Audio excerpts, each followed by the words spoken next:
Hello friend, welcome to in HiFi GK Guru ji. ਹਾਂਜੀ friends, ਆਪਾਂ ਹੁਣ ਸ਼ੁਰੂ ਕਰਨ ਜਾ ਰਹੇ ਹਾਂ ਪੰਜਾਬ ਸਕੂਲ ਐਜੂਕੇਸ਼ਨ ਬੋਰਡ ਦੀ 10ਵੀਂ ਕਲਾਸ ਦੀ ਨਾਗਰਿਕ ਸ਼ਾਸਤਰ ਬੁੱਕ। ਹਾਂਜੀ ਫਰੈਂਡ, ਜਿਹੜੀ ਇਹ ਬੁੱਕ ਹੈ ਇਸ ਦਾ ਅਧਿਐਨ ਆਪਾਂ ਕੁਐਸਚਨ ਸੀਰੀਜ਼ ਦੇ ਰੂਪ ਵਿੱਚ ਕਰਾਂਗੇ।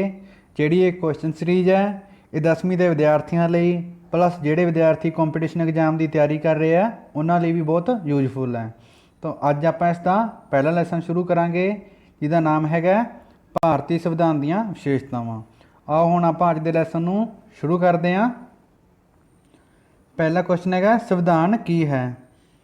ਸੰਵਿਧਾਨ ਇੱਕ ਮੌਲਿਕ ਕਾਨੂੰਨੀ ਦਸਤਾਵੇਜ਼ ਹੁੰਦਾ ਹੈ ਜਿਸ ਦੇ ਅਨੁਸਾਰ ਦੇਸ਼ ਦੀ ਸਰਕਾਰ ਦਾ ਸੰਚਾਲਨ ਕੀਤਾ ਜਾਂਦਾ ਹੈ।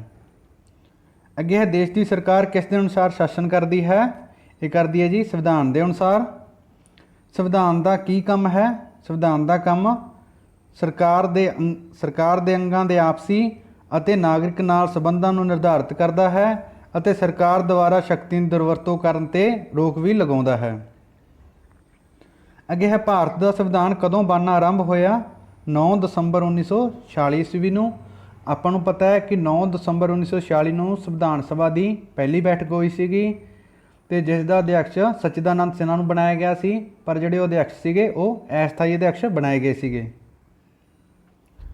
ਭਾਰਤੀ ਸੰਵਿਧਾਨ ਕਦੋਂ ਪਾਸ ਹੋਇਆ? 26 ਨਵੰਬਰ 1949 ਨੂੰ ਆਪਣਾ ਜਿਹੜਾ ਸੰਵਿਧਾਨ ਆ ਉਹ ਪਾਸ ਹੋਇਆ ਸੀ, ਬਣ ਕੇ ਤਿਆਰ ਹੋ ਗਿਆ ਸੀ। ਇਸ ਦਿਨ ਹੀ ਜਿਹੜੇ ਕੁਝ ਅਨੁਛੇਦ ਆ ਉਹ ਲਾਗੂ ਕਰ ਦਿੱਤੇ ਗਏ। ਅੱਗੇ ਹੈ, ਭਾਰਤੀ ਸੰਵਿਧਾਨ ਕਦੋਂ ਲਾਗੂ ਹੋਇਆ? 26 ਜਨਵਰੀ 1950 ਈਸਵੀ ਨੂੰ ਜਿਹੜਾ ਆਪਣਾ ਸੰਵਿਧਾਨ ਆ ਉਹ ਪੂਰੀ ਤਰ੍ਹਾਂ ਲਾਗੂ ਹੋਇਆ ਸੀਗਾ। ਅੱਗੇ ਹੈ, ਸੰਵਿਧਾਨ ਦੀ ਪ੍ਰਸਤਾਵਨਾ ਵਿੱਚ ਭਾਰਤ ਨੂੰ ਕਿਹੋ ਜਿਹਾ ਦੇਸ਼ ਘੋਸ਼ਿਤ ਕੀਤਾ ਗਿਆ ਹੈ? ਹਾਂਜੀ, ਆਪਣੀ ਜਿਹੜੀ ਪ੍ਰਸਤਾਵਨਾ ਹੈ ਦੇਸ਼ ਦੀ ਉਹਦੇ ਵਿੱਚ ਕੀ ਹੈ? ਭਾਰਤ ਨੂੰ ਪ੍ਰਭੁਤਾਸ਼ਾਲੀ, ਸਮਾਜਵਾਦੀ, ਧਰਮ ਨਿਰਪੱਖ ਅਤੇ ਲੋਕਤੰਤਰੀ ਗਣਰਾਜ ਘੋਸ਼ਿਤ ਕੀਤਾ ਗਿਆ ਹੈ। ਭਾਰਤੀ ਸੰਵਿਧਾਨ ਦੀ ਪ੍ਰਸਤਾਵਨਾ ਕਿਹੜੇ ਸ਼ਬਦਾਂ ਨਾਲ ਸ਼ੁਰੂ ਹੁੰਦੀ ਹੈ? ਇਹ ਸ਼ੁਰੂ ਹੁੰਦੀ ਹੈ, ਅਸੀਂ ਭਾਰਤ ਦੇ ਲੋਕ। ਭਾਰਤ ਪ੍ਰਭੂ ਸੱਤਾਧਾਰੀ ਰਾਜ ਤੋਂ ਕੀ ਭਾਵ ਹੈ? ਇਹ ਇੱਕ ਸੰਪੂਰਨ ਸੁਤੰਤਰ ਰਾਜ ਹੈ। ਅੰਦਰੂਨੀ ਮਾਮਲਿਆਂ ਵਿੱਚ ਸਰਵਸ਼੍ਰੇਸ਼ਟ ਅਤੇ ਵਿਦੇਸ਼ੀ ਸਬੰਧਾਂ ਲਈ ਦੂਜੇ ਰਾਜਾਂ ਦੇ ਨਿਯੰਤਰਣ ਤੋਂ ਸੁਤੰਤਰ ਹੈ ਅਤੇ ਆਪਣੇ ਦੇਸ਼ ਅਤੇ ਵਿਦੇਸ਼ ਨੀਤੀ ਨਿਰਮਾਣ ਵਿੱਚ ਸਰਬਸਮਰਥ ਹੈ। ਅੱਗੇ ਹੈ, ਭਾਰਤ ਸਮਾਜਵਾਦੀ ਰਾਜ ਤੋਂ ਕੀ ਭਾਵ ਹੈ? ਭਾਰਤ ਵਿੱਚ ਨਾਗਰਿਕਾਂ ਨੂੰ ਆਪਣਾ ਵਿਕਾਸ ਕਰਨ ਲਈ ਸਮਾਨ ਅਵਸਰ ਮਿਲਣਗੇ, ਗਰੀਬ ਅਤੇ ਅਮੀਰ ਵਿੱਚ ਵਧੇਰੇ ਅੰਤਰ ਨਹੀਂ ਹੋਵੇਗਾ ਅਤੇ ਕਿਸੇ ਦਾ ਸ਼ੋਸ਼ਣ ਨਹੀਂ ਕੀਤਾ ਜਾਵੇਗਾ ਅਤੇ ਹਰੇਕ ਨਾਗਰਿਕ ਨੂੰ ਬਿਨਾਂ ਕਿਸੇ ਵਿਤਕਰੇ ਦੇ ਸਮਾਜਿਕ, ਆਰਥਿਕ ਅਤੇ ਰਾਜਨੀਤਿਕ ਨਿਆਂ ਮਿਲੇਗਾ। ਭਾਰਤ ਧਰਮ ਨਿਰਪੱਖ ਰਾਜ ਤੋਂ ਕੀ ਭਾਵ ਹੈ? ਭਾਰਤ ਰਾਜ ਕਿਸੇ ਵੀ ਵਿਸ਼ੇਸ਼ ਧਰਮ ਦੀ ਸਰਪ੍ਰਸਤੀ ਨਹੀਂ ਕਰੇਗਾ ਅਤੇ ਸਾਰੇ ਧਰਮਾਂ ਦਾ ਬਰਾਬਰ ਸਨਮਾਨ ਕੀਤਾ ਜਾਵੇਗਾ। ਇਹ ਹੈ ਧਰਮ ਨਿਰਪੱਖ ਦੀ ਪਰਿਭਾਸ਼ਾ। ਅੱਗੇ ਹੈ, ਭਾਰਤ ਲੋਕਤੰਤਰੀ ਰਾਜ ਤੋਂ ਕੀ ਭਾਵ ਹੈ? ਭਾਰਤ ਵਿੱਚ ਸ਼ਾਸਨ ਦੀ ਸਰਵਉੱਚ ਸ਼ਕਤੀ ਕਿਸੇ ਵਰਗ, ਸ਼੍ਰੇਣੀ ਜਾਂ ਦਲ ਦੀ ਥਾਂ 'ਤੇ ਸਮੁੱਚੀ ਜਨਤਾ ਕੋਲ ਹੈ। ਇਹ ਹੈ ਲੋਕਤੰਤਰ। ਲੋਕਤੰਤਰ ਦੀ ਕੀ ਪਰਿਭਾਸ਼ਾ ਹੈ ਕਿ ਜਿਹੜਾ ਸ਼ਾਸਨ ਦੀ ਸਰਵਉੱਚ ਸ਼ਕਤੀ ਹੈ ਉਹ ਕਿਹਦੇ ਕੋਲ ਹੁੰਦੀ ਹੈ? ਜਨਤਾ ਕੋਲ। ਭਾਰਤ ਦੇ ਗਣਰਾਜ ਹੋਣ ਤੋਂ ਕੀ ਭਾਵ ਹੈ? ਰਾਜ ਦਾ ਮੁਖੀ ਕੋਈ ਬਾਦਸ਼ਾਹ ਨਹੀਂ ਹੋਵੇਗਾ, ਉਹ ਚੋਣਾਂ ਦੁਆਰਾ ਅਪ੍ਰਤੱਖ ਰੂਪ ਵਿੱਚ ਚੁਣਿਆ ਰਾਸ਼ਟਰਪਤੀ ਹੋਵੇਗਾ। ਗਣਰਾਜ ਤੋਂ ਭਾਵ ਹੁੰਦਾ ਹੈ ਕਿ ਜਿਹੜਾ ਦੇਸ਼ ਦਾ ਮੁਖੀ ਹੁੰਦਾ ਉਹ ਕੀ ਆ? ਉਹ ਦੇਸ਼ ਦੀ ਜਨਤਾ ਦੁਆਰਾ ਅਪ੍ਰਤੱਖ ਰੂਪ ਵਿੱਚ ਚੁਣਿਆ ਜਾਂਦਾ ਹੈ। ਅੱਗੇ ਹੈ, ਇੱਕ ਤਰਕ ਦੇ ਕੇ ਸਪਸ਼ਟ ਕਰੋ ਕਿ ਭਾਰਤ ਇੱਕ ਲੋਕਤੰਤਰੀ ਰਾਜ ਹੈ। ਦੇਸ਼ ਦਾ ਸ਼ਾਸਨ ਲੋਕਾਂ ਵੱਲੋਂ ਚੁਣੇ ਗਏ ਪ੍ਰਤੀਨਿਧੀ ਚਲਾਉਂਦੇ ਹਨ। ਇਹ ਹੈਗਾ ਲੋਕਤੰਤਰ ਰਾਜ ਦਾ ਇੱਕ ਤਰਕ। ਅੱਗੇ ਹੈ, ਭਾਰਤ ਇੱਕ ਧਰਮ ਨਿਰਪੇਖ ਰਾਜ ਕਿਸ ਤਰ੍ਹਾਂ ਹੈ? ਭਾਰਤ ਦਾ ਕੋਈ ਰਾਜ ਧਰਮ ਨਹੀਂ ਹੈ, ਇਸ ਲਈ ਕੀ ਹੈ? ਭਾਰਤ ਇੱਕ ਧਰਮ ਨਿਰਪੇਖ ਰਾਜ ਹੈ। ਸਮਾਜਵਾਦੀ, ਧਰਮ ਨਿਰਪੇਖ ਅਤੇ ਰਾਸ਼ਟਰ ਦੀ ਏਕਤਾ ਸ਼ਬਦ ਸੰਵਿਧਾਨ ਦੀ ਕਿਹੜੀ ਸੋਧ ਰਾਹੀਂ ਜੋੜੇ ਗਏ? ਇਹ ਜੋੜੇ ਗਏ 1976 ਈਸਵੀ ਵਿੱਚ 42ਵੀਂ ਸੋਧ ਰਾਹੀਂ ਸੰਵਿਧਾਨ ਵਿੱਚ ਜੋੜੇ ਗਏ ਸਨ। ਅੱਗੇ ਹੈ, ਕੇਂਦਰੀ ਸਰਕਾਰ ਅਤੇ ਰਾਜ ਸਰਕਾਰ ਵਿੱਚੋਂ ਕੌਣ ਵਧੇਰੇ ਸ਼ਕਤੀਸ਼ਾਲੀ ਹੈ? ਤਾਂ ਉਹ ਹੈ ਕੇਂਦਰ ਸਰਕਾਰ। ਭਾਰਤੀ ਸੰਵਿਧਾਨ ਨੇ ਨਾਗਰਿਕਾਂ ਨੂੰ ਜੋ ਅਧਿਕਾਰ ਦਿੱਤੇ ਹਨ ਉਹਨਾਂ ਨੂੰ ਕਾਨੂੰਨੀ ਭਾਸ਼ਾ ਵਿੱਚ ਕੀ ਆਖਦੇ ਹੈ? ਕਾਨੂੰਨੀ ਭਾਸ਼ਾ ਵਿੱਚ ਆਖਦੇ ਉਹਨਾਂ ਨੂੰ ਮੌਲਿਕ ਅਧਿਕਾਰ। ਰਾਜ ਦੇ ਨੀਤੀ ਨਿਰਦੇਸ਼ਕ ਸਿਧਾਂਤਾਂ ਤੋਂ ਕੀ ਭਾਵ ਹੈ? ਨਿਰਦੇਸ਼ਕ ਸਿਧਾਂਤਾਂ ਤੋਂ ਭਾਵ ਸਰਕਾਰਾਂ ਨੂੰ ਮਿਲੇ ਨਿਰਦੇਸ਼ ਤੋਂ ਹੈ। ਭਾਰਤੀ ਗਣਰਾਜ ਅਨੁਸਾਰ ਦੇਸ਼ ਦਾ ਮੁਖੀ ਕੌਣ ਹੁੰਦਾ ਹੈ? ਇਹ ਹੁੰਦਾ ਰਾਸ਼ਟਰਪਤੀ। ਧਰਮ ਨਿਰਪੇਖਤਾ ਸ਼ਬਦ ਸੰਵਿਧਾਨ ਵਿੱਚ ਕਦੋਂ ਜੋੜਿਆ ਗਿਆ? 1976 ਵਿੱਚ 42ਵੀਂ ਸ਼ੋਧ ਰਾਹੀਂ। ਭਾਰਤੀ ਸੰਵਿਧਾਨ ਵਿੱਚ ਕੁੱਲ ਕਿੰਨੇ ਅਨੁਛੇਦ ਹਨ? ਉਹ ਹੈ 395। ਰਾਜਪਾਲ ਦੀ ਨਿਯੁਕਤੀ ਕੌਣ ਕਰਦਾ ਹੈ? ਰਾਸ਼ਟਰਪਤੀ। ਭਾਰਤੀ ਸੰਵਿਧਾਨ ਦਾ ਸਰੂਪ ਕਿਹੋ ਜਿਹਾ ਹੈ? ਲਚਕੀਲਾ ਅਤੇ ਕਠੋਰ। ਭਾਰਤੀ ਸੰਵਿਧਾਨ ਵਿੱਚ ਕਿੰਨੀਆਂ ਅਨੁਸੂਚੀਆਂ ਹਨ? 12 ਅਨੁਸੂਚੀਆਂ ਹਨ। ਜਦੋਂ 26 ਨਵੰਬਰ 1949 ਨੂੰ ਆਪਣਾ ਸੰਵਿਧਾਨ ਬਣ ਕੇ ਤਿਆਰ ਹੋਇਆ ਸੀ ਉਦੋਂ ਇਹਦੇ ਵਿੱਚ 8 ਅਨੁਸੂਚੀਆਂ ਸੀ, ਬਾਅਦ ਵਿੱਚ 4 ਅਨੁਸੂਚੀਆਂ ਹੋਰ ਜੋੜੀਆਂ ਗਈਆਂ ਅਤੇ ਵਰਤਮਾਨ ਵਿੱਚ 12 ਅਨੁਸੂਚੀਆਂ ਹਨ। ਇੰਗਲੈਂਡ ਦਾ ਸੰਵਿਧਾਨ ਕਿਹੋ ਜਿਹਾ ਹੈ? ਲਚਕੀਲਾ। ਇੰਗਲੈਂਡ ਦਾ ਸੰਵਿਧਾਨ ਲਚਕੀਲਾ ਇਸ ਕਰਕੇ ਹੈ ਕਿਉਂਕਿ ਉਹ ਸੰਵਿਧਾਨ ਵਿੱਚ ਜੇ ਕੋਈ ਚੇਂਜ ਕਰਨੇ ਆ ਜਾਂ ਸ਼ੋਧ ਕਰਨੀ ਆ ਤਾਂ ਉਹਦੇ ਲਈ ਕੀ ਆ, ਈਜ਼ੀ ਪ੍ਰਕਿਰਿਆ ਨਾਲ ਕਹਿ ਦਈਏ, ਆਸਾਨ ਤਰੀਕਿਆਂ ਨਾਲ ਕਹਿ ਦਈਏ ਕਿ ਜਲਦੀ ਸੌਖੇ ਢੰਗ ਨਾਲ ਉਹਦੇ ਵਿੱਚ ਚੇਂਜਸ ਕੀਤੇ ਜਾ ਸਕਦੇ ਹਨ। ਅੱਗੇ ਹੈ ਅਮਰੀਕਾ ਦਾ ਸੰਵਿਧਾਨ ਕਿਹੋ ਜਿਹਾ ਹੈ? ਕਠੋਰ। ਅਮਰੀਕਾ ਦਾ ਸੰਵਿਧਾਨ ਇਸ ਲਈ ਕਠੋਰ ਹੈ ਕਿਉਂਕਿ ਉਹਦੇ ਵਿੱਚ ਸ਼ੋਧ ਕਰਨ ਲਈ ਕੀ ਆ ਕਿ ਹਾਰਡ ਪ੍ਰਕਿਰਿਆ ਕਹਿ ਦਈਏ ਆਪਾਂ, ਲੰਬੀ ਪ੍ਰਕਿਰਿਆ ਕਰਨੀ ਪੈਂਦੀ ਹੈ, ਇਸ ਲਈ ਅਮਰੀਕਾ ਦਾ ਜਿਹੜਾ ਸੰਵਿਧਾਨ ਆ ਉਹ ਕਠੋਰ ਹੈ। ਅੱਗੇ ਹੈ ਭਾਰਤੀ ਸੰਵਿਧਾਨ ਅਧੀਨ ਕਿਹੜੀ ਸ਼ਾਸਨ ਪ੍ਰਣਾਲੀ ਦੀ ਵਿਵਸਥਾ ਕੀਤੀ ਗਈ ਹੈ? ਸੰਘੀ ਸ਼ਾਸਨ ਪ੍ਰਣਾਲੀ ਦੀ। ਸੰਘਾਤਮਕ ਸ਼ਾਸਨ ਦੇ ਲੱਛਣ ਕਿਹੜੇ ਹਨ? ਸ਼ਕਤੀਆਂ ਦੀ ਵੰਡ, ਲਿਖਤੀ ਅਤੇ ਕਠੋਰ ਸੰਵਿਧਾਨ, ਸੰਵਿਧਾਨ ਦੀ ਸਰਵਉੱਚਤਾ, ਸੁਤੰਤਰ ਨਿਆਂਪਾਲਿਕਾ ਅਤੇ ਦੋ ਸਦਨੀ ਵਿਧਾਨਪਾਲਿਕਾ। ਇਹ ਕੀ ਹੈ? ਸੰਘਾਤਮਕ ਸਰਕਾਰ ਦੇ ਲੱਛਣ। ਮੌਲਿਕ ਅਧਿਕਾਰਾਂ ਅਤੇ ਰਾਜ ਦੇ ਨੀਤੀ ਨਿਰਦੇਸ਼ਕ ਸਿਧਾਂਤਾਂ ਵਿੱਚ ਮੁੱਖ ਤੌਰ 'ਤੇ ਕੀ ਫਰਕ ਹੈ? ਮੌਲਿਕ ਅਧਿਕਾਰ ਨਿਆਂਯੋਗ ਹਨ ਜਦਕਿ ਨੀਤੀ ਨਿਰਦੇਸ਼ਕ ਸਿਧਾਂਤ ਨਿਆਂਯੋਗ ਨਹੀਂ ਹਨ।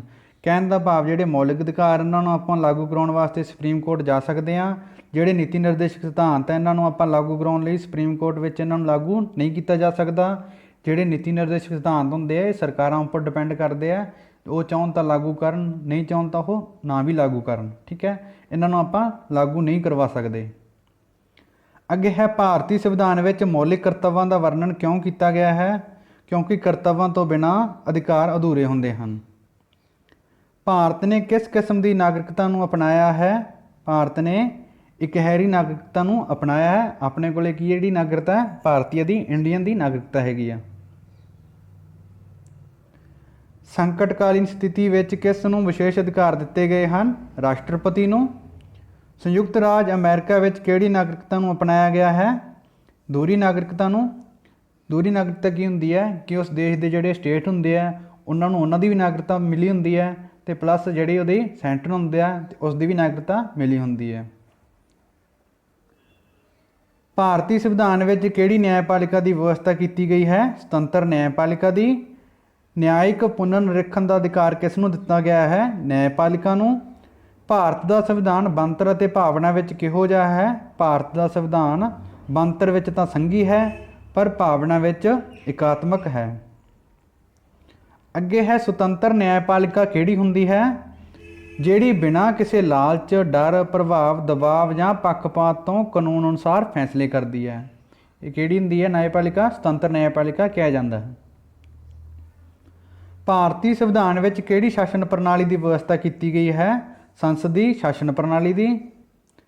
ਅੱਗੇ ਹੈ ਸੰਸਦੀ ਸ਼ਾਸਨ ਪ੍ਰਣਾਲੀ ਵਿੱਚ ਕਾਰਜਪਾਲਿਕਾ ਦਾ ਨਾਮ ਮਾਤਰ ਮੁਖੀ ਕੌਣ ਹੁੰਦਾ ਹੈ? ਰਾਸ਼ਟਰਪਤੀ। ਇਹ ਕਿਉਂ ਹੁੰਦਾ ਹੈ? ਕਿਉਂਕਿ ਜਿਹੜੀ ਆਪਾਂ ਸੰਸਦੀ ਸ਼ਾਸਨ ਪ੍ਰਣਾਲੀ ਹੈ ਇਹ ਕਿੱਥੋਂ ਲਈ ਹੈ? ਇੰਗਲੈਂਡ ਤੋਂ ਲਈ ਆ। ਸ਼ਾਸਨ ਕਰਨ ਦੀ ਅਸਲ ਸ਼ਕਤੀ ਕਿਸ ਕੋਲ ਹੁੰਦੀ ਹੈ? ਮੰਤਰੀ ਮੰਡਲ ਕੋਲ। ਮੰਤਰੀ ਮੰਡਲ ਦੀ ਅਗਵਾਈ ਕੌਣ ਕਰਦਾ ਹੈ? ਉਹ ਕਰਦਾ ਹੈ ਪ੍ਰਧਾਨ ਮੰਤਰੀ। ਮੰਤਰੀ ਮੰਡਲ ਆਪਣੀਆਂ ਨੀਤੀਆਂ, ਕਾਰਜਾਂ ਅਤੇ ਫੈਸਲਿਆਂ ਲਈ ਸੰਸਦ ਦੇ ਕਿਹੜੇ ਸਦਨ ਪ੍ਰਤੀ ਉੱਤਰਦਾਈ ਹੁੰਦਾ ਹੈ? ਉਹ ਹੁੰਦਾ ਹੈ ਲੋਕ ਸਭਾ ਪ੍ਰਤੀ। ਸੰਸਦ ਦੇ ਕਿੰਨੇ ਸਦਨ ਹੁੰਦੇ ਹਨ? ਸੰਸਦ ਦੇ 2 ਸਦਨ ਹੁੰਦੇ ਹਨ, ਉੱਪਰਲਾ ਸਦਨ ਅਤੇ ਹੇਠਲਾ ਸਦਨ। ਸੰਸਦ ਦਾ ਉੱਪਰਲਾ ਸਦਨ ਕਿਹੜਾ ਹੈ? ਰਾਜ ਸਭਾ। ਸੰਸਦ ਦਾ ਹੇਠਲਾ ਸਦਨ ਕਿਹੜਾ ਹੈ? ਲੋਕ ਸਭਾ। ਜਿਹੜਾ ਕੀ ਆ ਰਾਜ ਸਭਾ, ਇਹਨੂੰ ਇਹ ਕੀ ਹੁੰਦੀ ਹੈ? ਇੱਕ ਸਥਾਈ ਸਭਾ ਹੁੰਦੀ ਹੈ, ਇਹਨੂੰ ਭੰਗ ਨਹੀਂ ਕੀਤਾ ਜਾ ਸਕਦਾ। ਜਿਹੜੀ ਲੋਕ ਸਭਾ ਹੁੰਦੀ ਹੈ ਅਸਥਾਈ ਸਭਾ ਹੁੰਦੀ ਹੈ, ਇਹਨੂੰ ਭੰਗ ਵੀ ਕੀਤਾ ਜਾ ਸਕਦਾ ਹੈਗਾ। ਅੱਗੇ ਹੈ ਸੰਸਦੀ ਸਰਕਾਰ ਦਾ ਨਮੂਨਾ ਭਾਰਤ ਨੇ ਇੱਥੋਂ ਗ੍ਰਹਿਣ ਕੀਤਾ ਹੈ? ਇਹ ਕੀਤਾ ਜੀ ਇੰਗਲੈਂਡ ਤੋਂ। ਵਰਤਮਾਨ ਸਮੇਂ ਵਿੱਚ ਸੰਸਦੀ ਸ਼ਾਸਨ ਪ੍ਰਣਾਲੀ ਕਿਹੜੇ ਦੇਸ਼ਾਂ ਵਿੱਚ ਚੱਲ ਰਹੀ ਹੈ? ਇਹ ਜਾਪਾਨ, ਕੈਨੇਡਾ, ਆਸਟ੍ਰੇਲੀਆ, ਬੰਗਲਾਦੇਸ਼ ਦੇਸ਼ਾਂ ਵਿੱਚ ਚੱਲ ਰਹੀ ਹੈ।